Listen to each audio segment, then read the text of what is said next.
I am trying to be less of a winter hater, so let's capture some winter beauty together. Before you start, I recommend that you take some time, bundle up, get outside and enjoy the season. You might find some critters. Look at the shape of the trees. Now that they're naked, you can really see the trees. Look at the way the snow settles. Look at that. Look at the details there. There's so much beauty that I often don't see because I don't like the cold. This is me getting out, enjoying those sunsets. Now, the skies feature into this project very much. So get outside and look at the different moods of winter skies.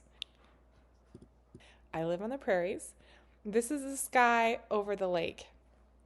This is the sky over a forest. It looked unreal. It stopped me in my tracks. We just had to stop and look at this gorgeous sky.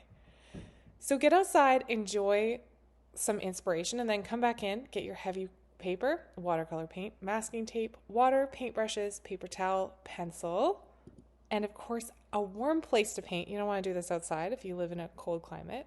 We're going to start with wet on wet, which is low pigment, not a lot of paint. I masked off my horizon line. And what I did was I put it low down because I really want the sky to be the focus. You can decide where yours wants to go. There's no right or wrong. I used the masking tape to make a straight line and also to protect my snow, which is going to be the bottom part, from getting paint on it. So just one line of masking tape, good to go. I do water all over my sky, and then I begin to add a little bit of pigment, and I blend them together, and I start to use the inspiration that I got when I was outside staring at those beautiful prairie skies, especially at sunset, and just play a bit. You can't get this wrong. It doesn't have to be perfect. You could take pictures when you're out, or you can just use your imagination and your memory. The sky is vivid, but it doesn't have a lot of pigment.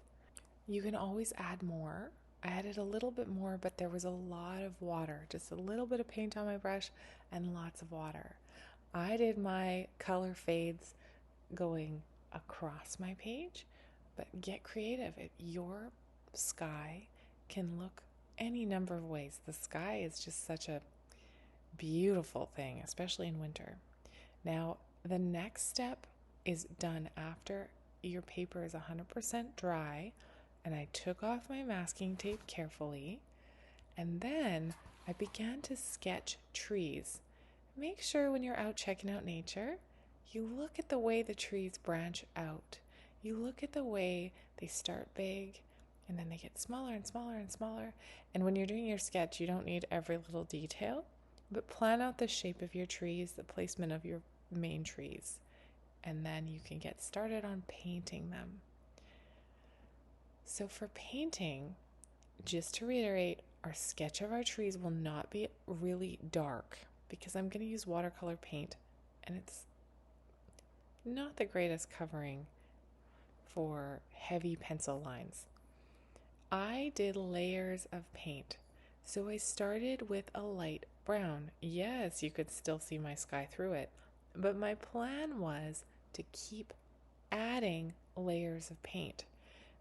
And again, I'm using what I saw in nature and I'm translating it onto the page. This is not a photograph.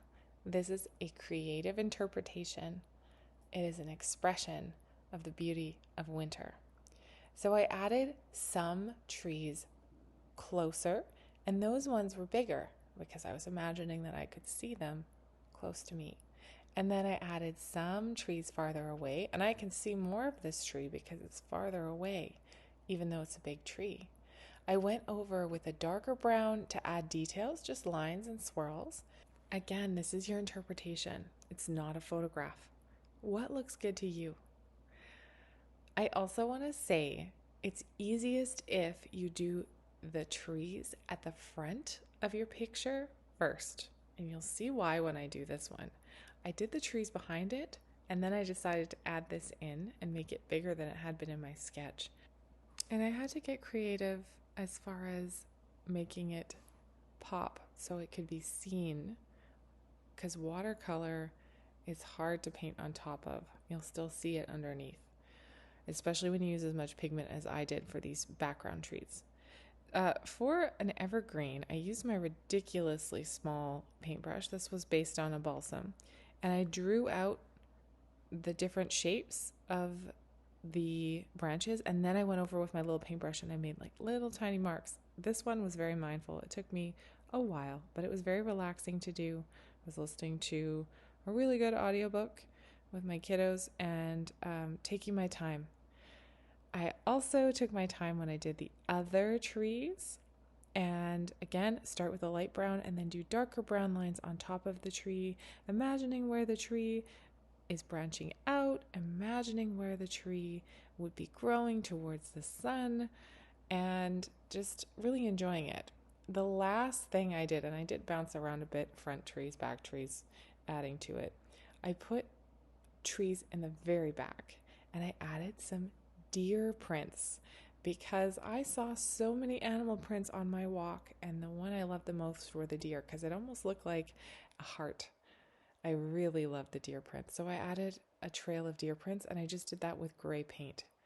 I added a little bit of color to my snow, a very light, tiny amount of blue, and a tiny amount of the colors that I used in the sky. I actually lifted some with the tissue because you don't want it to be like really bright. Very subtle. You don't have to do this step at all, but very subtle. And then I went over again because I did this one after I did the ones in the background. I went over and I got creative to add to it. I had a little bit of white. That didn't work so great, but I'm pretty pleased with the way it turned out. When you do this, go easy on yourself. It doesn't need to look like a photograph, and it doesn't need to look perfect. The best part, the most fun I had, was the sky and adding in all of these little guys in the background, because it's pretty relaxing to allow yourself to create a tree.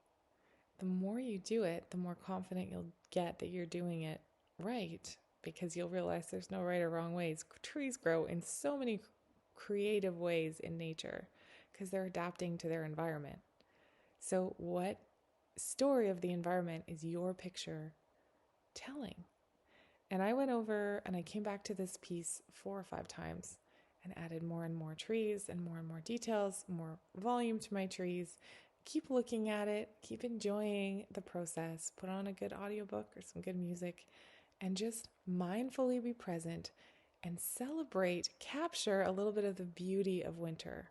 Because when I did that, I ended up really appreciating, I think it was minus 30 when I did this painting, and we still managed to get outside for just a little bit and enjoy the trees.